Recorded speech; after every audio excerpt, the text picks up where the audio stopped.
د غزل نه مخکې یو دوه درې شعره یم فنکار د فنکارۍ نه مې تصویر جوړ کړو یم فنکار د فنکارۍ نه مې تصویر جوړ کړو ستا د وجود د خوشبویۍ نه مې تصویر جوړ کړو مننه جی یم فنکار د فنکارۍ نه مې تصویر جوړ کړو ستا د وجود د خوشبویۍ نه مې تصویر جوړ کړو او د خان مننه د خان په وره کې وه مجبوره بې اسرې ولاړه د خان په وره کې وه مجبوره بې اسرې ولاړه د یوې سوالګرې د جولۍ نه مې تصویر جوړ کړو ډېره مننه او د خان په وره کې وه مجبوره بې اسرې ولاړه د یوې سوالګرې د جولۍ نه مې تصویر جوړ کړو مننه شعر ده چې د خان په وره کې وه مجبوره بې اسرې ولاړه د یوې سوالګرې د جولۍ نه مې تصویر جوړ کړو دشت او صحرا ساز او آواز رمه رمه رنګونه دشت و صحرا ساز و آواز رمه رمه رنګونه د خیال شپونکی یم د شپېلۍ نه مې تصویر جوړ کړو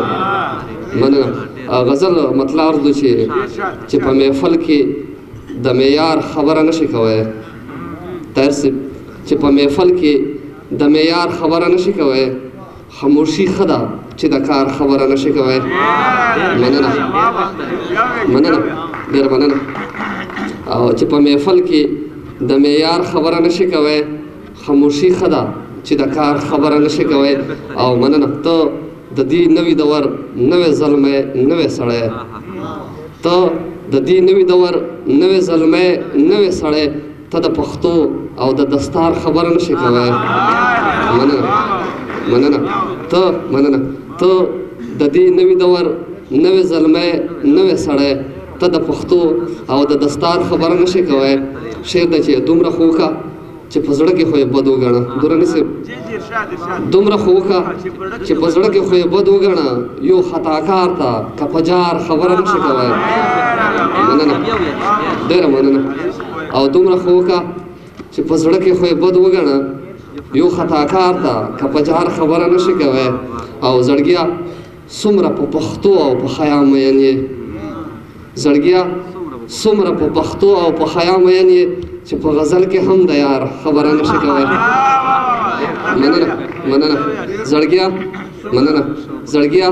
څومره په پښتو او په حیا مین یې چې په غزل کې هم د یار خبره نشي کوی او پښتونه کومې بې وسۍ داسې غلام کړلې چې پښتونه کومې بې وسۍ داسې غلام کړلې چې